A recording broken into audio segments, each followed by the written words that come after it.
Assalamualaikum warahmatullahi wabarakatuh. Selamat siang semuanya. Kami dari kelompok 3 pada kesempatan kali ini akan mempresentasikan materi mengenai polis asuransi. Sebelumnya, izin memperkenalkan diri terlebih dahulu. Nama saya Fitri Anggraini dengan NPM 22.100.008. Kemudian adapun rekan-rekan saya yang bernama Siti Puji Astuti dengan NPM 22.10046. Lalu Naya Adeliana dengan NPM 22.10035 dan Muhammad Abdusoni dengan NPM 22.10059. Teman-teman semuanya, pada kesempatan kali ini kami menjelaskan mengenai polis asuransi yang berfokuskan kepada 4 poin materi penting, yaitu yang pertama mengenai kedudukan polis yang akan disampaikan oleh saya sendiri, Fitri Anggraini. Kemudian materi kedua mengenai penandatanganan polis dan penyerahan polis yang akan disampaikan oleh Naya Adeliana. Kemudian materi yang ketiga mengenai isi polis, klausa dalam polis yang akan disampaikan oleh Siti Puji Astuti. Dan kemudian yang terakhir materi mengenai polis sebagai standar kontrak, pembuktian perjanjian asuransi yang akan disampaikan oleh Moh Abdusoni. Langsung saja kepada materi yang pertama, yaitu mengenai kedudukan polis. Mengenai kedudukan polis. Kedudukan polis sebagai salah satu alat bukti perjanjian asuransi sebagaimana diatur dalam pasal 255 KUHD yang menyatakan bahwa hak dan kewajiban penanggung dan tertanggung timbul pada saat ditutupnya asuransi walaupun polis belum diterbitkan. Penutupan asuransi dalam praktiknya dibuktikan dengan disetujuinya aplikasi atau ditandatanginya kontrak sementara, cover note, dan dibayarnya premi. Selanjutnya, sesuai dengan ketentuan perundang-undangan yang berlaku, penanggung atau perusahaan asuransi wajib menerbitkan polis asuransi. Selanjutnya, mengenai kedudukan polis dalam asuransi. Yang pertama, dapat menjadi alat bukti dari tanda terima premi asuransi atau nominal uang yang dibayarkan oleh pihak tertanggung dalam artian pemegang polis kepada perusahaan asuransi. Yang kedua, memiliki fungsi sangat penting dalam hubungan kontrak antara perusahaan asuransi dengan nasabah. Lalu yang ketiga, menjadi bentuk bukti tertulis atas jaminan yang diberikan kepada pihak tertanggung untuk membayar ganti rugi. Selanjutnya mengenai kedudukan pemegang polis. Kedudukan pemegang polis ini yang pertama diatur dalam Undang-Undang Nomor 40 Tahun 2014 tentang perasuransian yang diatur dalam pasal 52. Yang kedua, kedudukan dari pemegang polis adalah sebagai kreditur preven, yakni memiliki kedudukan yang lebih tinggi dari pihak lain. Yang ketiga, menurut ketentuan pasal 1134 ayat 2 KUH Perdata, yang memiliki kedudukan lebih tinggi adalah pemegang hak jaminan kebendaan seperti gadai dan hipotek. Berdasarkan pasal tersebut, hak istimewa dan hak menikmati memiliki urutan berada di bawah dari hak pemegang jaminan benda tersebut. Kemudian di dalam penandatanganan polis, menurut pasal 259 KUHD, apabila pertanggungan diadakan secara langsung antara petanggung dan tertanggung, maka polis yang sudah ditandatangani oleh penanggung diserahkan dalam jangka waktu 24 jam kepada tertanggung. Namun, hal demikian dapat dikecualikan bila mana ditentukan jangka waktu yang lebih panjang dalam suatu ketentuan undang-undang. Lalu menurut pasal 260 KUHD, jika pertanggungan diadakan melalui perantara seorang makelar asuransi, saat ini berdasarkan Undang-Undang Nomor 4 Tahun 2023 tentang pengembangan dan penguatan sektor keuangan disebut dengan agen asuransi dan perusahaan pialang asuransi atau perusahaan pialang reasuransi. Maka setelah polis ditandatangani oleh penanggung, makelar asuransi harus menyerahkan polis dalam jangka waktu 8 hari setelah ditutupnya perjanjian. Kemudian di dalam penyerahan polis berdasarkan ketentuan pasal 24 ayat 1 Peraturan OJK nomor 69/PJOK titik 05/2016 tentang penyelenggaraan usaha perusahaan asuransi, perusahaan asuransi syariah, perusahaan reasuransi, dan perusahaan reasuransi syariah. perusahaan asuransi syariah atau unit syariah pada perusahaan asuransi memiliki kewajiban untuk memastikan bahwa pemegang polis, tertanggung, atau peserta telah menerima polis dalam jangka waktu paling lama 10 hari kerja setelah pembayaran premi atau kontribusi dan pertanggungan dinyatakan diterima. Untuk materi yang selanjutnya, yaitu mengenai isi polis, apabila kita membuat suatu perjanjian asuransi yang telah ditentukan dan benar-benar dipahami, maka selanjutnya adalah mencantumkan isi perjanjian ke dalam polis. Sebelum menandatangani polis, sebaiknya kita mempelajari terlebih dahulu isi polis tersebut. Biasanya, nasabah diberi kesempatan dalam jangka waktu 14 hari untuk mempelajari isi polis dan untuk menentukan apakah akan disetujui atau dibatalkan polis tersebut. Untuk isi polis itu sendiri telah diatur di dalam ketentuan pasal 256 Kitab Undang-Undang Hukum Dagang yang menyatakan bahwa setiap polis, kecuali mengenai asuransi jiwa, harus mencantumkan syarat-syarat khusus seperti sebagai berikut. Yang pertama adalah hari dan tanggal pembuatan perjanjian asuransi. Yang kedua, nama tertanggung untuk diri sendiri atau pihak ketiga. Yang ketiga, uraian yang jelas mengenai benda yang diasuransikan. Yang keempat, jumlah yang diasuransikan atau nilai pertanggungan. Yang kelima adalah bahaya-bahaya yang ditanggung oleh penanggung. Yang keenam adalah saat bahaya mulai berjalan dan berakhir yang menjadi tanggungan penanggung. Yang ketujuh, premi asuransi. Dan yang terakhir adalah umumnya semua keadaan yang perlu diketahui oleh penanggung dan segala janji-janji khusus yang diadakan antara para pihak. Antara lain mencantumkan banker clause jika terjadi peristiwa yang menimbulkan kerugian, penanggung dapat berhadapan dengan siapa pemilik atau pemegang hak. Kemudian, untuk polis mengenai polis kebakaran, di dalam ketentuan pasal 287 Kitab Undang-Undang Hukum Dagang menyatakan bahwa selain syarat-syarat khusus yang tercantum di dalam pasal 256 KUHD tersebut, perlu mencantumkan juga beberapa isi yang lainnya, seperti yang pertama ada letak barang tetap serta batas-batasnya, kedua pemakaiannya, ketiga sifat dan pemakaian gedung-gedung yang berbatasan, sepanjang berpengaruh terhadap objek pertanggungan, yang keempat harga barang-barang yang dipertanggungkan, yang kelima letak dan pembatasan gedung-gedung dan tempat-tempat di mana barang-barang bergerak yang dipertanggungkan itu berada. Selain itu, adapun yang perlu dicantumkan di dalam polis selain yang telah dicantumkan di dalam ketentuan pasal 256 Kitab Undang-Undang Hukum Dagang, yaitu seperti di dalam ketentuan isi polis mengenai pertanggungan terhadap bahaya yang mengancam hasil pertanian yang belum dipaneni, dijelaskan di dalam ketentuan pasal 299 KUHD yang menyatakan bahwa selain syarat-syarat yang tercantum dalam pasal 256, polisi itu harus menyatakan yang pertama letak dan batas-batas tanah yang hasilnya dipertanggungkan, dan yang kedua adalah penggunaannya.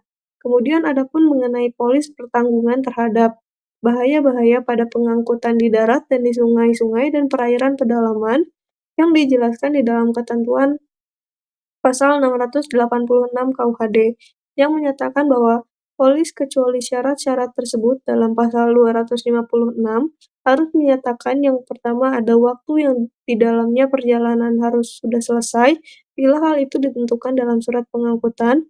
Yang kedua, apakah hal itu harus dilakukan terputus-putus atau tidak.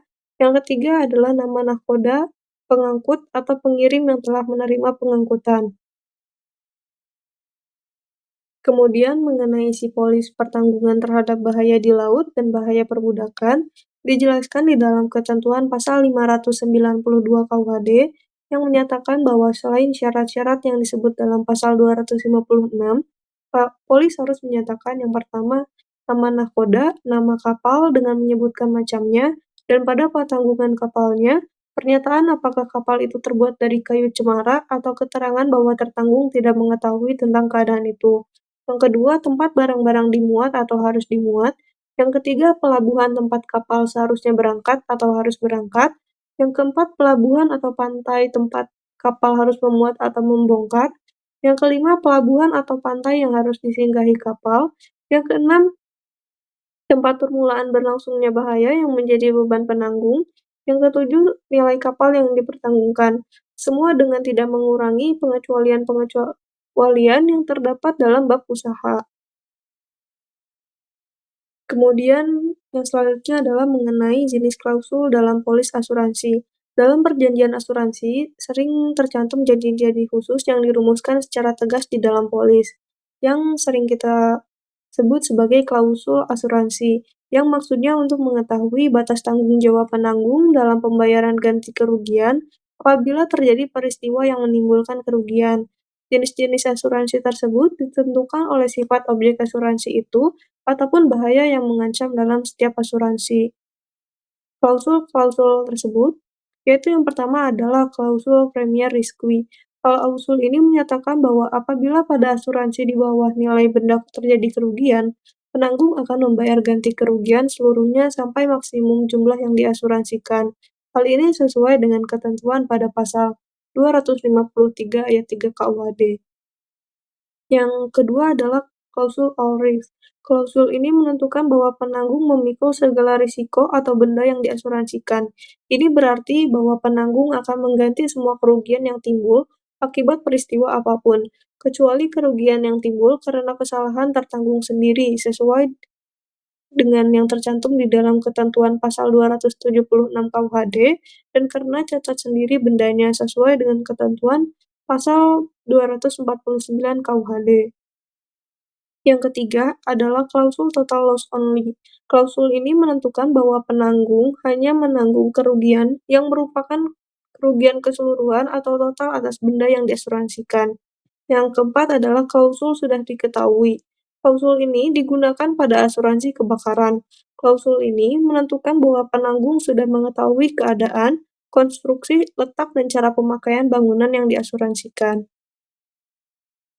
Yang selanjutnya yaitu mengenai klausul renunsiasi atau renunciation, yang menurut klausul penanggung tidak akan menggugat tertanggung dengan alasan pasal 251 KUHD, kecuali jika hakim menetapkan bahwa pasal tersebut harus diberlakukan secara jujur atau itikat baik dan sesuai dengan kebiasaan. Dalam hal ini berarti apabila timbul kerugian akibat peristiwa, tertanggung tidak memberitahukan keadaan benda objek asuransi kepada penanggung, maka penanggung tidak akan mengajukan pasal 251 KUHD dan penanggung akan membayar klaim ganti kerugian kepada tertanggung. Selanjutnya adalah klausul free particular average, bahwa penanggung dibebaskan dari kewajiban membayar ganti kerugian yang timbul akibat peristiwa khusus di laut atau particular average, seperti ditentukan dalam ketentuan pasal 709 KUHD, dengan kata lain bahwa penanggung menolak pembayaran ganti kerugian yang diklaim oleh tertanggung yang sebenarnya timbul dari akibat peristiwa khusus yang sudah dibebaskan oleh klausul free particular average. Yang selanjutnya adapun mengenai klausul riot, strike, and civil commotion. Riot itu sendiri berarti kerusuhan, yaitu tindakan suatu kelompok orang minimal sebanyak 12 orang yang dalam melaksanakan suatu tujuan bersama menimbulkan suasana gangguan ketertiban umum dengan kegaduhan dan menggunakan kekerasan serta pengerusakan harta benda orang lain yang belum dianggap sebagai huru-hara.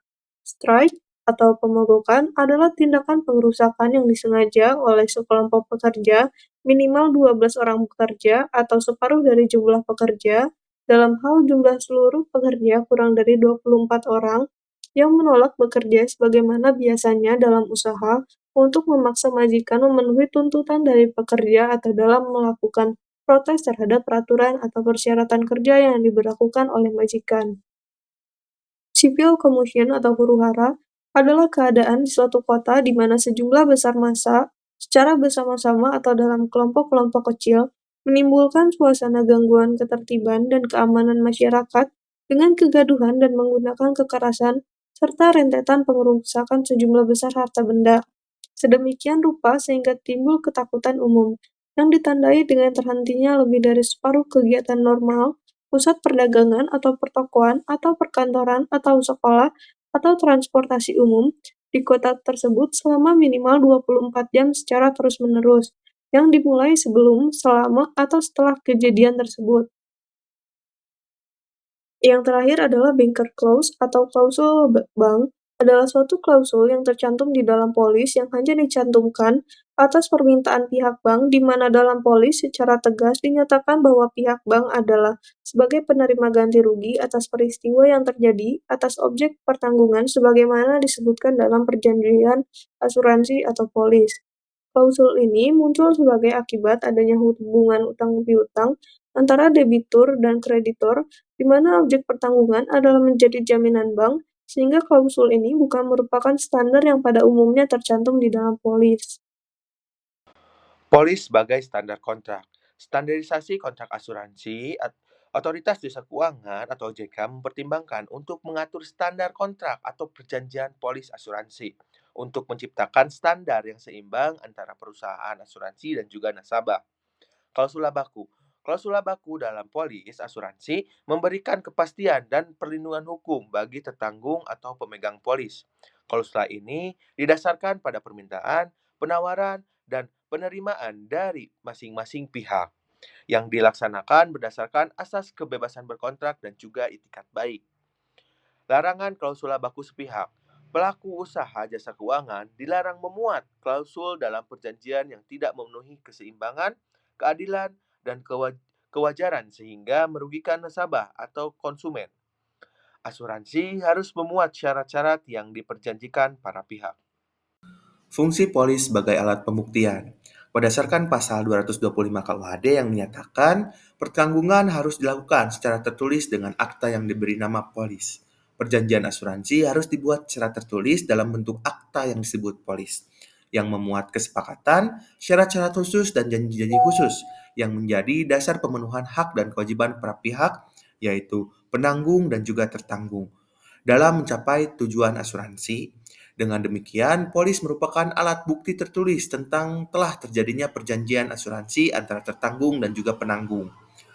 Menurut pasal 258 KUHD juga menyatakan bahwa untuk membuktikan adanya perjanjian itu harus ada bukti tertulis, akan tetapi semua alat bukti lain akan diizinkan juga bila ada permulaan bukti tertulis.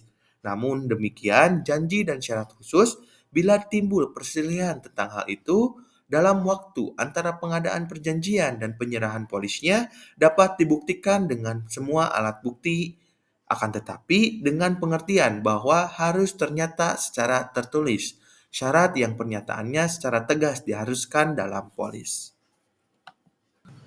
Alat bukti pendukung untuk menyatakan adanya sebuah perjanjian asuransi juga bukan hanya polis, namun bisa didukung oleh bukti-bukti lain seperti kwitansi, invoice, struk, dan bukti tertulis lainnya. Dikarenakan menurut pasal 255 KUHD dan juga 258 KUHD juga, bukti adanya sebuah perjanjian itu harus dibuktikan dengan syarat tertulis. Pembuktian perjanjian asuransi. Bukti tertulis. Undang-undang mengharuskan pembuktian dengan alat bukti tertulis berupa akta yang disebut polis. Polis asuransi merupakan alat bukti tertulis untuk membuktikan bahwa asuransi telah terjadi. Polis atau cover note. Kontrak perusahaan asuransi dengan tertanggung tidak sah kecuali penanggung dapat memberikan salinan polis atau cover note. Cover note ini merupakan bukti perjanjian asuransi sementara sebelum diterbitkannya polis oleh pihak penanggung. Kesepakatan. Perjanjian asuransi terjadi setelah tercapai kesepakatan antara tertanggung dan penanggung dan hak dan kewajiban timbal balik terjadi saat itu, bahkan sebelum polis ditandatangani. Kemudian ada pun salah satu contoh kasus, yaitu antara PT Asuransi Cigna dengan tertanggung yang bernama Ibu Maria Christina de Sebayan, yang pada tahun 2015 nasabah perusahaan asuransi Cigna sekaligus tertanggung yang bernama Ibu Maria Christina yang diberikan penawaran oleh perusahaan asuransi untuk memiliki produk asuransi sebagai perlindungan jiwa. Pihak perusahaan asuransi Cigna memberikan beberapa produk asuransi yang relevan dengan kebutuhan perlindungan untuk Ibu Maria. Salah satunya adalah produk asuransi Smart Care Protection. Produk asuransi tersebut adalah produk asuransi murni. Setelah itu, dari perusahaan asuransi Cigna memproses asuransi yang dipilih, sehingga per tanggal 6 Februari tahun 2015 secara resmi Ibu Maria terlindungi asuransi jiwa dari perusahaan asuransi Cigna. Faktor yang menyebabkan gagal klaim karena berdasarkan ketentuan umum dalam polis PT Asuransi Cigna yang tercantum di dalam ketentuan pasal 5 ayat 5 tentang pembatalan dan pengakhiran program asuransi, bahwa premi yang telah dibayarkan oleh pemegang polis akan dikembalikan dalam hal program asuransi dibatalkan sesuai dengan ketentuan pasal 5 ayat 1 ketentuan umum polis ini, atau dalam hal pendebetan premi masih dilakukan untuk periode setelah pembatalan polis. Penanggung akan mengembalikan premi tersebut selambat-lambatnya 60 hari kalender setelah penanggung menerima surat permohonan pembatalan polis. Apabila terdapat biaya-biaya administrasi berkaitan dengan pengembalian premi ini, maka biaya-biaya tersebut akan menjadi tanggung jawab pemegang polis.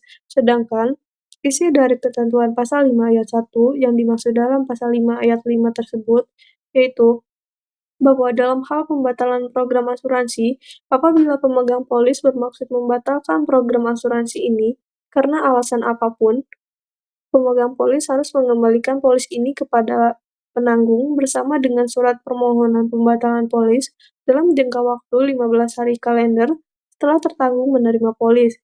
Pembatalan akan mulai berlaku pada tanggal mulai berlakunya asuransi.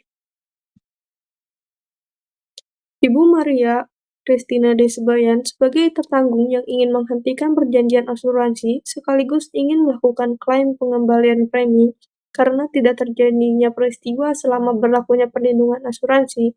Setelah dilakukan pencairan pengembalian premi, uang yang diterima Ibu Maria Christina nominalnya jauh lebih kecil dari nominal yang dibayar setiap bulannya, dan tidak sesuai dengan yang diharapkan.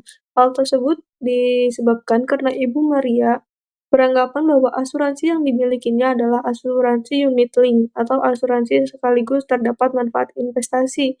Berdasarkan kasus tersebut, manfaat investasi memang tidak bisa diklaimkan oleh Ibu Maria karena produk asuransi yang dimilikinya adalah produk asuransi jiwa yang murni dan tidak termasuk manfaat investasi. Hal tersebut yang menjadi penyebab gagal klaim oleh nasabah Ibu Maria kepada perusahaan asuransi Cigna. Apabila nasabah ingin memiliki produk asuransi yang sekaligus ada manfaat investasi, maka nasabah bisa membeli atau memiliki produk asuransi sekaligus manfaat investasi dengan asuransi unit link. Faktor lain yang menjadi penyebab dugaan gagal klaim oleh tertanggung yaitu Ibu Maria karena kesalahpahaman dalam memahami isi pasal demi pasal yang ada di dalam polis asuransi. Penyebabnya bukan dari pihak PT Asuransi Cigna yang melakukan manifestasi, tetapi karena tertanggung ini adalah warga negara asing yang tidak terlalu paham dengan polis yang berbahasa Indonesia. Karena Ibu Maria merupakan warga negara Filipina yang kurang memahami isi polis karena polis tersebut digunakan menggunakan bahasa Indonesia. Berdasarkan kasus antara PT Asuransi Cigna dengan tertanggung yang bernama Ibu Maria Christina, kita dapat mengambil suatu pelajaran mengenai pentingnya mempelajari isi polis. Sebaik-baiknya isi polis ialah yang telah mencantumkan secara keseluruhan syarat-syarat khusus sesuai dengan yang telah dijelaskan di dalam ketentuan Pasal 256 KUHD. Dan diperlukan juga pemahaman mengenai isi polis sebelum menandatangani polis. Namun, apabila calon pemegang polis mengalami kesulitan untuk memahami isi polis, dapat meminta bantuan kepada agen untuk menjelaskan isi polis tersebut. Kemudian, setelah mendapatkan penjelasan mengenai isi polis tersebut, dapat mempelajarinya secara seksama. Di dalam kasus tersebut, penyebabnya bukanlah dari pihak PT Asuransi Cigna yang melakukan manifestasi, tetapi karena tertanggung Ibu Maria Christina tidak memahami setiap isi pasal yang tercantum di dalam ketentuan polis, sehingga tidak mengetahui bagaimana produk asuransi yang dimilikinya. PT Asuransi Cigna, sebagai penanggung, telah memberikan semua informasi yang relevan secara jujur dan terbuka kepada Ibu Maria Christina sejak memberikan penawaran beberapa produk asuransi yang relevan dengan kebutuhan perlindungan untuk Ibu Maria Christina, sehingga telah sesuai dengan prinsip Uberi May Fide, yaitu prinsip yang mengharuskan semua pihak dalam kontrak asuransi untuk bertransaksi dengan itikat baik, dan perjanjian asuransi tersebut tidak dapat dibatalkan maupun batal demi hukum karena telah memenuhi syarat-syarat subjektif dan objektif sesuai dengan yang tercantum di dalam ketentuan pasal 1320 KUH Perdata yang menyatakan bahwa supaya terjadi persetujuan yang sah perlu dipenuhi 4 syarat, yaitu yang pertama, kesepakatan mereka yang mengikat dirinya, yang kedua, kecakapan untuk membuat suatu perikatan, yang ketiga, suatu pokok persoalan tertentu, dan yang keempat adalah suatu sebab yang tidak terlarang. Perjanjian yang telah disepakati oleh PT Asuransi Cigna dengan Ibu Maria Christina telah sesuai dengan berbagai macam asas hukum, seperti yang pertama adalah asas konsensual, yaitu asas yang diambil dari salah satu syarat perjanjian yang sah menurut ketentuan pasal 1320 KUH Perdata, yaitu adanya kesepakatan kedua belah pihak. Dalam kasus tersebut, PT Asuransi Cigna tidak melakukan paksaan kepada Ibu Maria Christina untuk menyetujui produk asuransi yang ditawarkannya, sehingga kesepakatan tersebut tidak kontradictio interminis, yaitu sepakat yang diberikan dengan paksa. Yang kedua adalah asas ketentuan mengikat. Asas ketentuan mengikat dari ketentuan pasal 1338 ayat 1 KUH Perdata apabila dihubungkan dengan perjanjian asuransi berarti bahwa pihak penanggung dan tertanggung atau pemegang polis terikat untuk melaksanakan ketentuan perjanjian yang telah disepakatinya. Dalam kasus berarti bahwa pihak PT Asuransi Cigna sebagai penanggung dengan Ibu Maria Christina sebagai tertanggung atau pemegang polis memiliki kekuatan mengikat. Yang ketiga adalah asas itikat baik dan prinsip itikat baik yang teramat baik. Dalam pasal 1338 KUH Perdata, menyatakan bahwa perjanjian-perjanjian harus dilaksanakan dengan itikat baik, dan prinsip itikat baik yang teramat baik yang sering disamakan dengan kalimat kejujuran sempurna.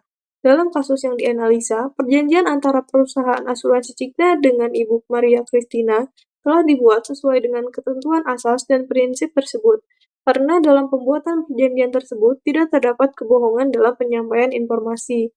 Yang keempat adalah asas kepastian hukum.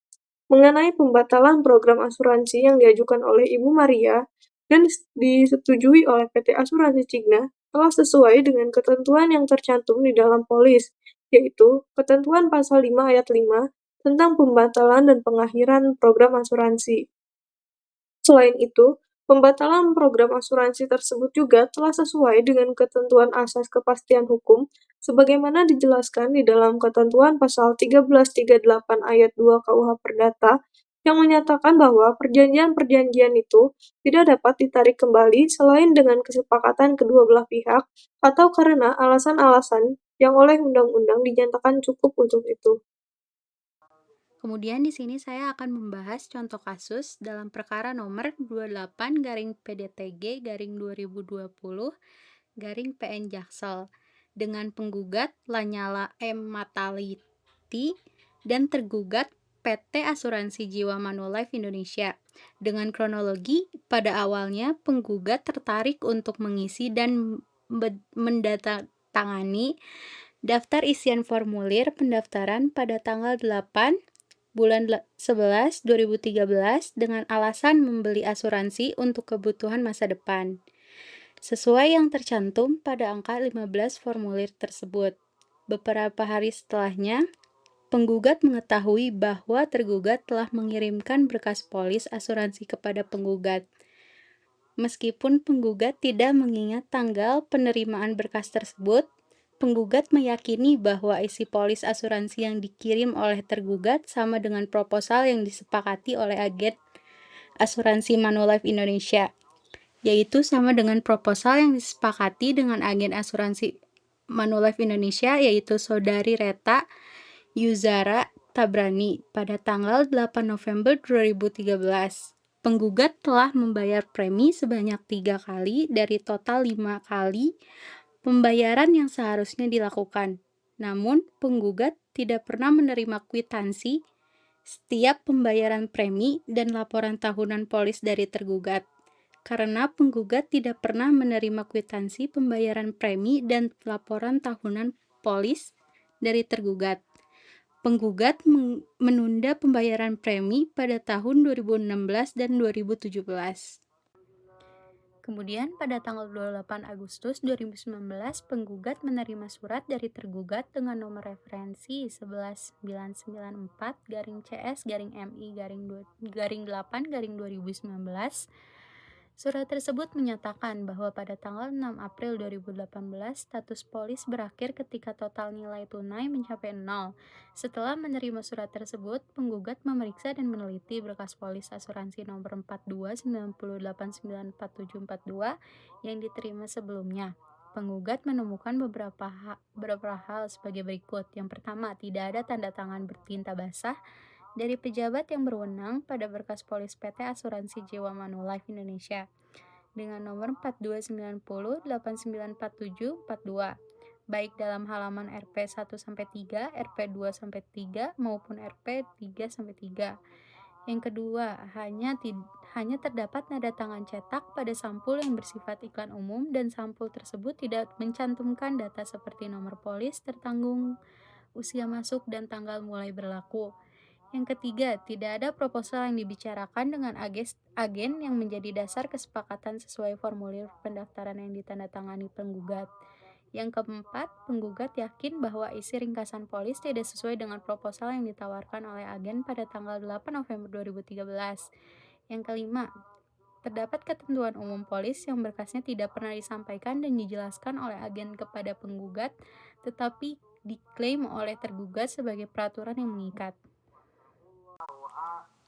Kemudian kesimpulan dari perkara nomor 28-PDTG-2020-PNJ Jakarta Selatan dengan penggugat Lanyala Mataliti dan tergugat PT Asuransi Jiwa Manulife Indonesia dengan kesimpulan asas kebebasan berkontrak yang pada pasal 1338 ayat 1 KUH Perdata yang menjadi pijakan hukum yang kuat bagi pembentukan perjanjian asuransi dalam perkembangan masyarakat termasuk perasuransian, bahwa sebuah perjanjian asuransi hanya akan memiliki kekuatan hukum yang mengikat jika memenuhi syarat sah perjanjian sesuai dengan yang diatur dengan dalam pasal 1320 KUH Perdata. Kemudian di dalam pasal 1321 KUH Perdata dan pasal 1449 KUH Perdata yang mengatur pembatalan perjanjian yang dibuat karena kehilapan, paksaan, atau penipuan. Lalu di sini ada contoh kasus. Kasus ini bermula dari perjanjian asuransi jiwa antara Astiang dan Panindai Ichi Life pada tahun 2010. Astiang, suami dari Molly Situanda, secara rutin membayar premi asuransi hingga Desember 2015. Setelah itu, pembayaran premi terhenti dan polis asuransi mulai memasuki periode cuti premi. Selama periode cuti premi, pembayaran premi diambil dari nilai investasi polis.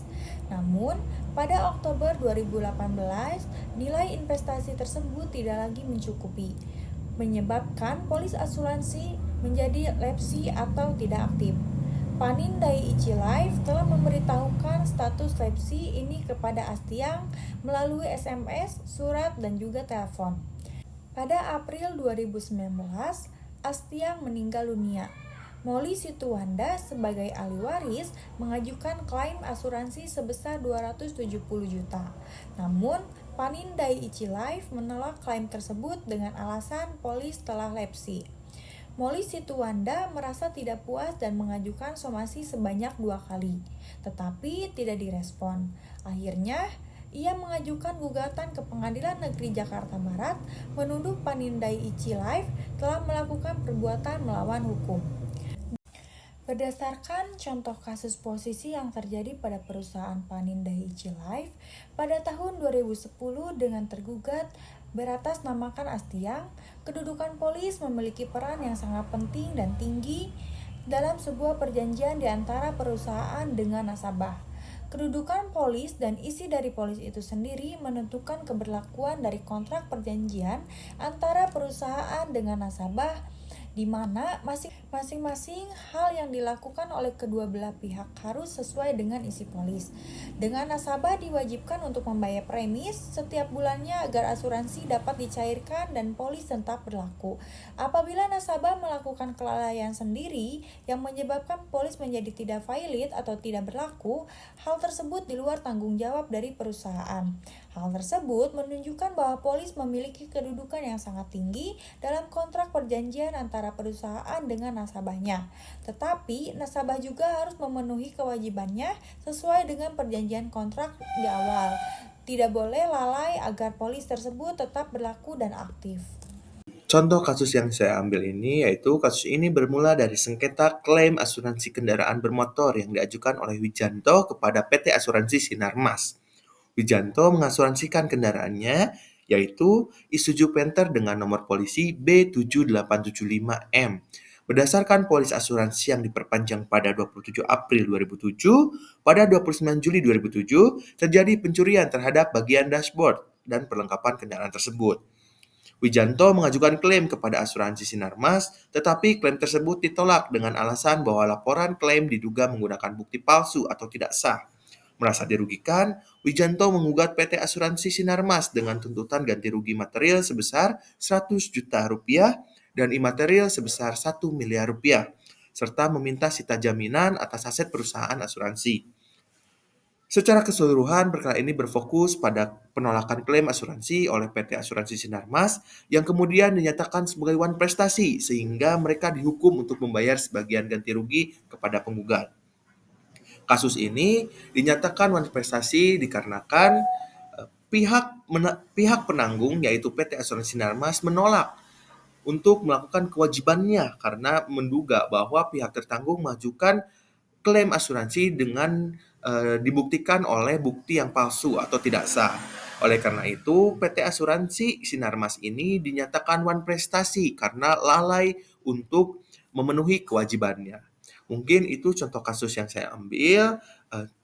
Cukup sekian dari kelompok kita. Terima kasih banyak. Assalamualaikum warahmatullahi wabarakatuh.